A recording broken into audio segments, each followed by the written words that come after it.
Polícia pedido da Justiça na região do entorno com armas, drogas e munições. Uma investigação da Polícia Federal revela um esquema para vender ouro extraído de garimpos ilegais no norte do estado. Goiás tem 4 cidades do Brasil. Por pouco o calor não chegou a 43 graus hoje em Goiás. E as reinvenções para se adaptar aos novos hábitos provocados pela pandemia. Já tem gente casando e se divorciando sem precisar pisar em fóruns ou em cartório. Gente, o Jornal Anhanguera já está começando.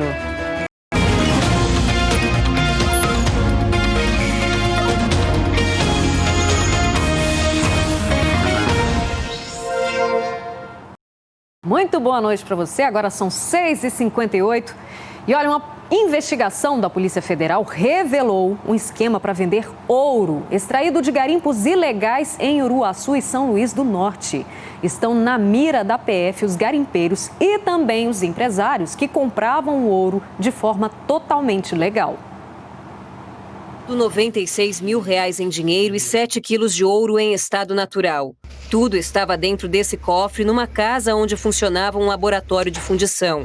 Um dos cofres abertos aqui no laboratório de fundição, bastante quantia que vai ser contada.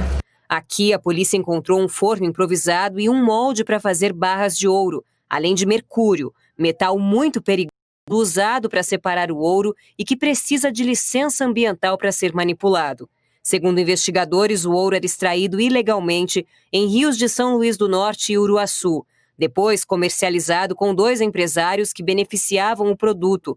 Com ele, compravam patrimônio ou utilizavam como matéria-prima para a fabricação de joias, dando a aparência de legalidade aos negócios. Essa sala aqui onde fazia-se a compra e venda do ouro pelos indicativos encontrados, as gavetas foram retiradas do local. A Polícia Federal cumpriu 2 mandados de busca e apreensão em Catalão e 7 em Uruaçu,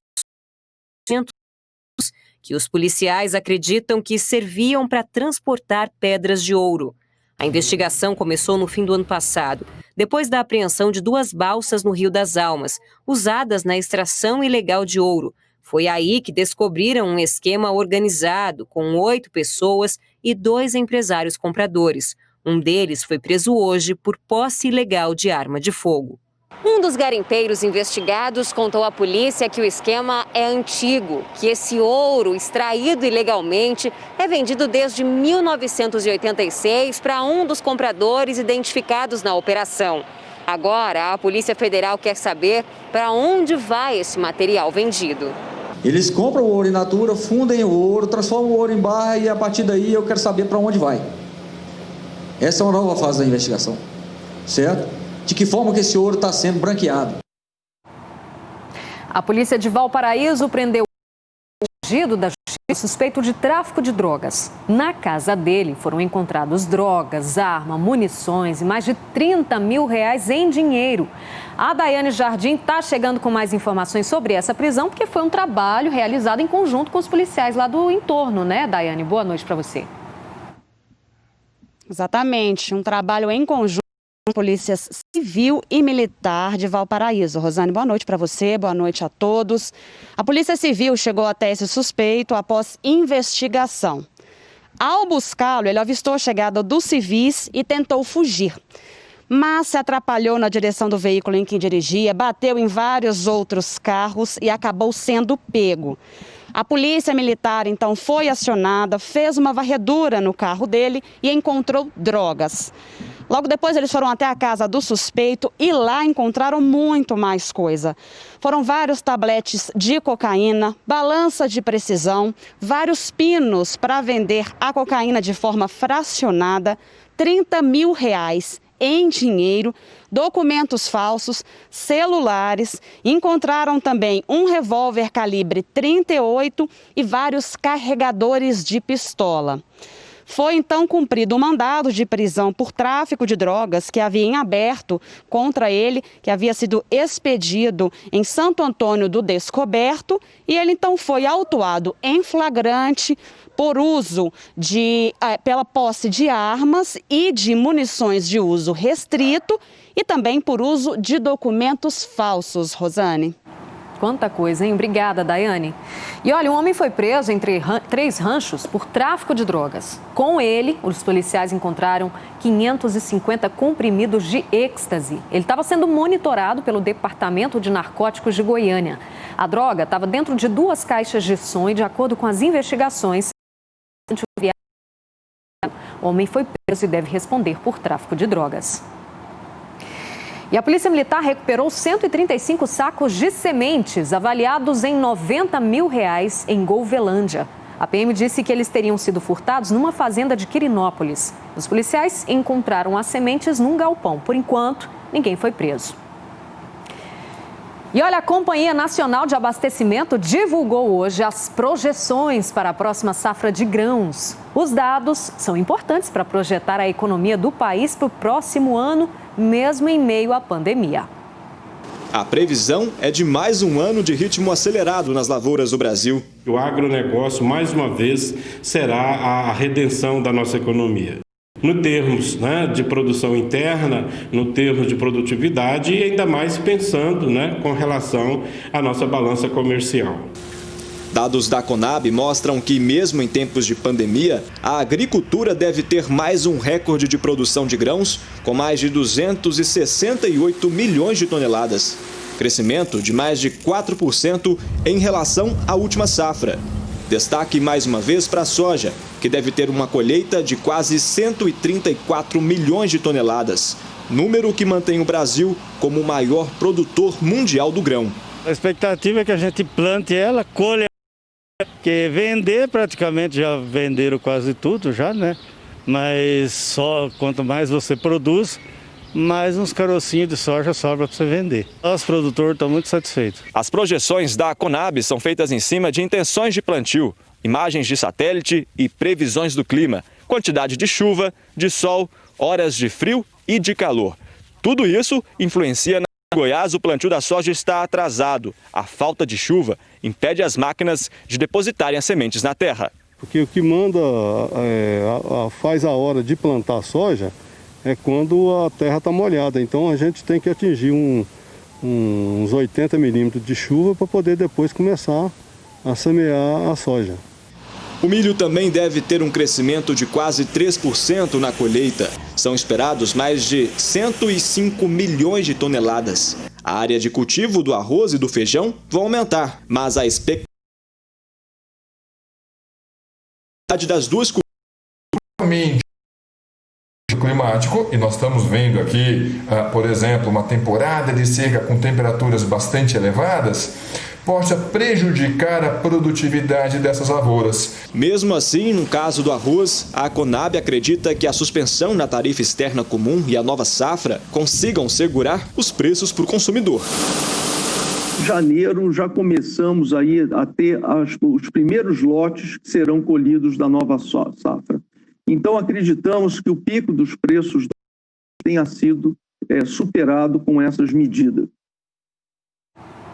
Continua o trabalho de combate e controle do incêndio que atinge a região da Chapada dos Veadeiros. O Marcos Moreira está ao vivo e tem mais informações. Marcos, conta pra gente qual que é a situação nesse momento, hein? Boa noite.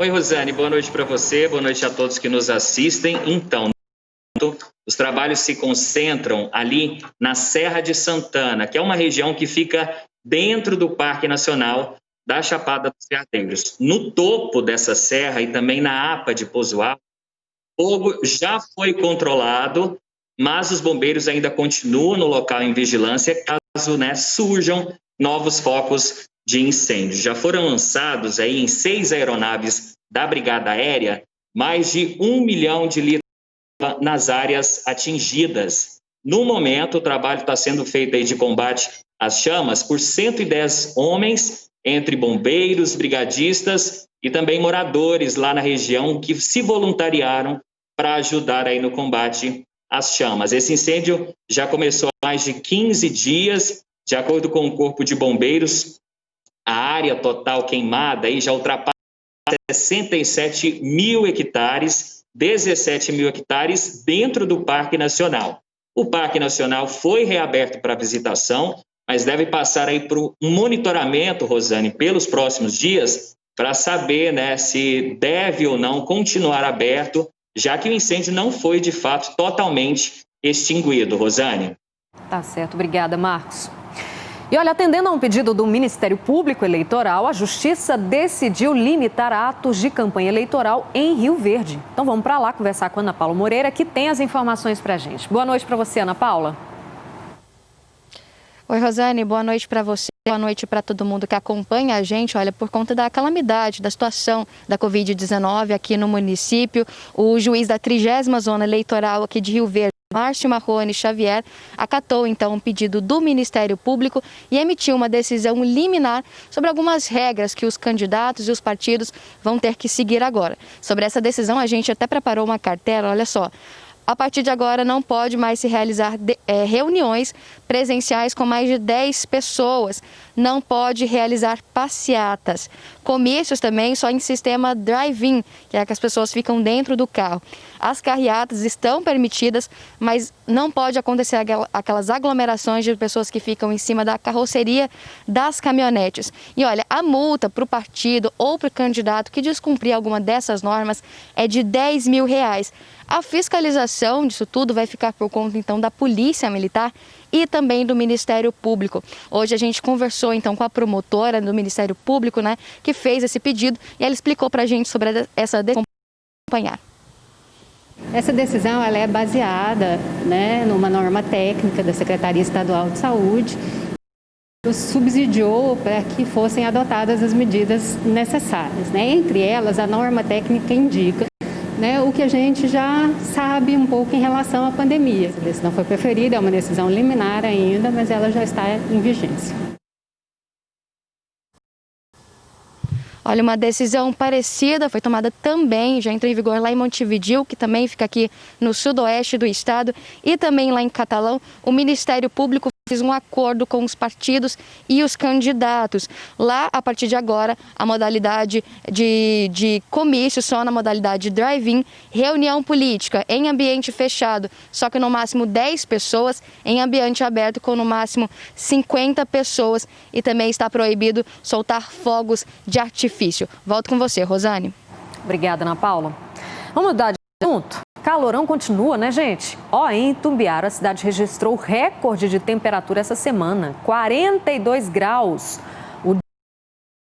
E eu quero saber, Jonathan, como que vocês estão aguentando esse calorão? Porque com 40 já tá no sufoco danado. Rosane, vou te contar, viu? O ventilador lá de casa não pediu arrego. Boa noite para você, para todo mundo que está acompanhando a gente. Vamos combinar que o estado todo está nesse calorão, né? Só que tem cidade aqui em Goiás que está de parabéns. O INMET divulgou uma lista apontando quais são as cidades mais quentes do país. E acredite, 4 cidades figuram entre as 15 cidades mais quentes. Uma comparação que a gente fez para a gente ver quais são as temperaturas, olha só. A primeira cidade que aparece aí nessa lista é Lins, fica em São Paulo. A cidade aparece registrando aí 43 graus e meio. A quinta cidade que aparece na lista é Goiás, a cidade de Goiás com 42,2. Inclusive, essa temperatura é a temperatura recorde desde 1926, que não registra uma temperatura tão alta nessa cidade. Aragarças, também cidade goiana, aparece em 11º lugar com 42,1 graus. São Simão aparece em 13º também com 42,1 graus.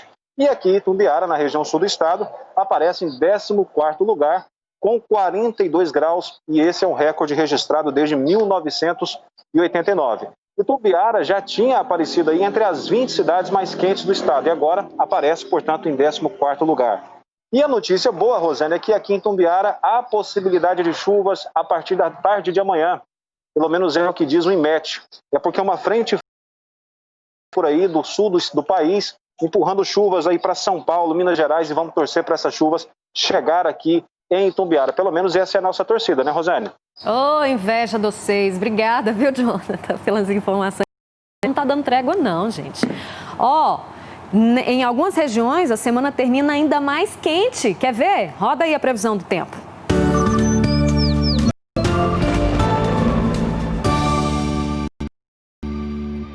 No norte, a máxima é de 42 graus. No oeste, sobe para 43, a temperatura mais alta registrada na região ao longo da semana. A região central fica em 40 graus. No sudoeste, varia de 21 a 41 graus. O leste do estado é a única região com menos de 40 graus, está registrando 39 de máxima. E no sul, 41. A umidade segue baixa em todo o estado. Em Jataí, no sudoeste, a umidade fica em 12%. A mesma registrada em Itumbiara, onde a temperatura máxima chega a 41 graus. Lusiânia marca 38 e Catalão tem variação de 25 a 39 graus nesta sexta-feira. Agora olha só essa. Em meio a tanta tragédia, a pandemia tem provocado mudanças de hábitos em todos os setores, né? Para dar andamento aos processos, a Justiça está se reinventando e caminha para tornar todo o trâmite 100% virtual. Sabe, gente casando e se divorciando sem precisar pesar o cartórios. A Cristiane ficou surpresa com a rapidez em que saiu a decisão. O processo de divórcio dela foi julgado em 3 dias. Um advogado ficou com o caso nosso e passou 5 anos ele com o nosso caso e não deu certo, o divórcio não saiu. Eu fiquei muito surpresa, porque eu pensei que o divórcio ia sair só com 1 ano, 2 anos. Com 3 dias o divórcio saiu. O advogado do caso não conheceu a Cristiane pessoalmente. Toda a documentação foi enviada por meio de um aplicativo de mensagens e as assinaturas foram colhidas em uma plataforma que confere a identidade da pessoa. A audiência, por videoconferência, permitiu que os envolvidos participassem de casa mesmo. Toda assinatura tem validade jurídica, né? E é uma forma que veio mesmo para facilitar, onde a pessoa pode fazer a assinatura diretamente na tela do celular. Centenas de processos que estão sendo analisados e julgados à distância. Para especialistas, esta é uma tendência que veio para ficar.